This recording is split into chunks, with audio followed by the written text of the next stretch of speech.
ચાલો આજે વાત કરીએ એક મજેદાર ગુજરાતી કોમેડીની, એક એવી વાર્તા જ્યાં દોસ્તી છે, ખાવા પીવાનો શોખ છે અને હા, ઘડપણની નાની મોટી ફરિયાદો પણ છે, પણ બધું જ એકદમ રમૂજી અંદાજમાં. વાર્તાની શરૂઆત જ થાય છે મિત્રોની ફરિયાદોથી, અને આ એક લાઈન આખી જિંદગી સોણ ઉપાડવામાં જઈ છે, બધું જ કહી દે છે. એમના મનમાં જે હતાશા છે, જે વેદના છે, બસ આ એક વાક્યમાં સમાઈ જાય છે. જાણે કે એમની જિંદગીની ગાડી એક જ પાટા પર અટકી ગઈ હોય. તો વાર્તાનો પહેલો ભાગ આપણને લઈ જાય છે આ મિત્રોની દુનિયામાં. અને એમની દુનિયા કેવી છે? ભાઈ, એ લોકો પોતાની જ જૂની પેલી કંજૂસાઈવાળી આદતોમાં એવા તો ફસાયેલા છે ને કે હવે એ જ આદતો એમને નડી રહી છે. અને અહીંથી જ ખરી કોમેડી શરૂ થાય છે. ભૂપતજીની પેલી વર્ષો જૂની બંડી, અરે એટલી જૂની કે ગભા પણ દેખાવા માંડ્યા છે. એમને તો એ પોતાની શાન લાગે છે, પણ મિત્રો માટે તો એ મજાકનો વિષય છે. અને ભૂપતજી, ના ભાઈ ના, એ તો એને બદલવા તૈયાર નથી. પણ જો, આ વાત ખાલી ભૂપતજીની બંડીની નથી, આ તો આખા ગ્રુપની માનસિકતા છે. એક બાજુ ભૂપતજીની ફાટેલી બંડી, તો બીજી બાજુ બાજપુજીના મોજા, જેમાંથી અંગૂઠા બહાર ડોકાયા કરે છે. મતલબ કંજુસાઈ તો એમની સહિયારી આદત છે, અને એ પણ કેવી રમૂજી રીતે. જો કે આ બધી હસી મજાકની પાછળ એક ઉદાસી પણ છે. મિત્રોને ક્યાંક ને ક્યાંક એવું લાગે છે કે હવે એમનો સમય જતો રહ્યો છે. ઘરના બધા નિર્ણયો દીકરાઓ લે છે, અને એમને લાગે છે કે જીવનની લગામ હવે એમના હાથમાંથી સરકી ગઈ છે, અને આ વાત એમને અંદરથી ખાઈ જાય છે. પણ આ બધી ફરિયાદો અને નિરાશા વચ્ચેથી જ એક જબરદસ્ત આઈડિયાનો જન્મ થાય છે. એક એવો વિચાર જે આખી બાજી પલટી નાખવાનું, એમની આ બોરિંગ લાઈફમાં ફરીથી રોનક લાવવાનું વચન આપે છે. અને આ આશાનું કિરણ કોણ લાવે છે? હરિભાઈ. એમને અચાનક કાઠિયાવાડમાં ખાધેલી એક વસ્તુ યાદ આવે છે. એવી વસ્તુ કે જેનું નામ સાંભળીને જ મોઢામાં પાણી આવી જાય. અને એ જ છે એમનો ઉપાય, એક ખાસ ભોજન જે આ બધા મિત્રોને ફરીથી જીવતા કરી દેશે. પણ હરિભાઈ જે વાનગીની વાત કરે છે ને, એ કોઈ આમતેમ વાનગી નથી. એનું નામ છે ઉંબાડિયું. કદાચ ઘણા લોકો માટે આ નામ નવું હશે, તો સવાલ એ છે કે ભાઈ આ ઉંબાડિયું છે શું? તો ચાલો સમજીએ. ઉંબાડિયું એટલે દક્ષિણ ગુજરાતની એક ખાસ શિયાળુ વાનગી. શિયાળામાં મળતા શાકભાજી જેવા કે બટાકા, શક્કરિયા અને ખાસ તો પાપડી, આ બધું એક માટીના માટલામાં ભરી એને સીલ કરીને જમીનની નીચે ધીમા તાપે પકવવામાં આવે છે. આ કોઈ સાદી રેસિપી નથી, આ એક કળા છે. અને આ બનાવવાની રીત જ આ વાર્તાનો આખો પ્લોટ છે. હરિભાઈ જે રીતે એનું વર્ણન કરે છે, એ સાંભળીને જ ખાવાનું મન થઈ જાય. વિચારો, એક મોટું માટીનું માટલું, એનું ઢાંકણ ખોલે અને અંદરથી ગરમાગરમ વરાળ નીકળે. આખા વાતાવરણમાં મસાલાની એવી સુગંધ ફેલાઈ જાય કે બસ, ખરેખર આ ખાલી ભોજન નથી, આ તો એક આખો અનુભવ છે. હવે આ બધું સાંભળીને મિત્રોનો ઉત્સાહ તો 7મા આસમાને પહોંચી ગયો.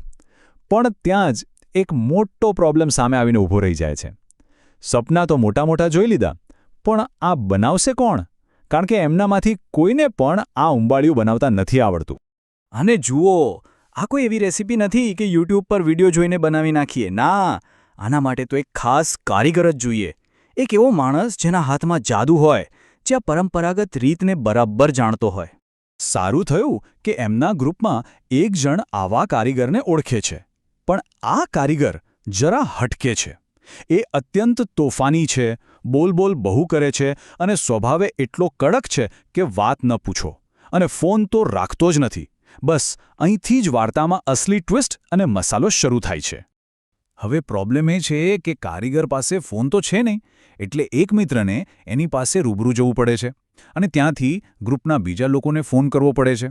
અને આ ફોન કોલ એ કોઈ સાદો ફોન કોલ નથી, એ તો ગેરસમજણો અને ભૂલોનો એક આખો કોમેડી શો બની જાય છે.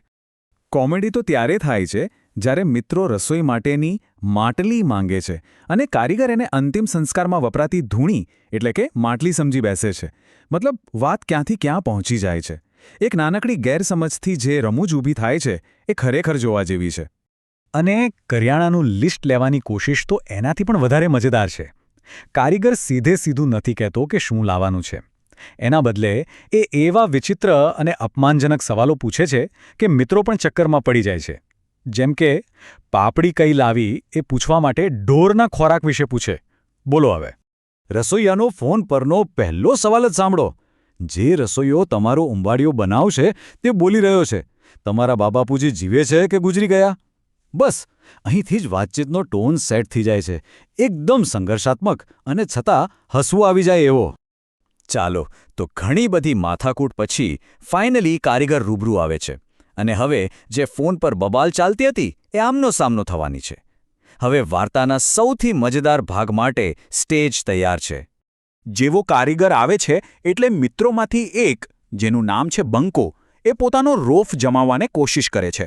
એ કારીગરને ડરાવીને પોતાનું વર્ચસ્વ બતાવવાનો પ્રયત્ન કરે છે. અને અહીં થાય છે ટક્કર.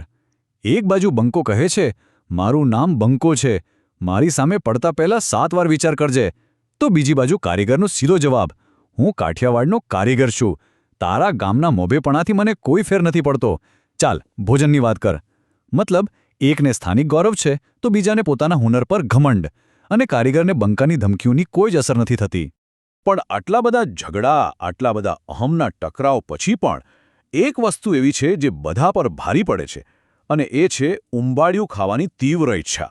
બસ એ સ્વાદિષ્ટ ભોજનનો વિચાર જ એમના બધા મતભેદોને બાજુ પર મુકાવી દે છે અને એક નાજુક સમજૂતી પર વાત આવીને અટકે છે. ઉંબાડિયાની શોધ હવે ઓફિશિયલી શરૂ થાય છે. પણ વાર્તા અહીં પૂરી નથી થતી. એ એક સવાલ સાથે અટકે છે.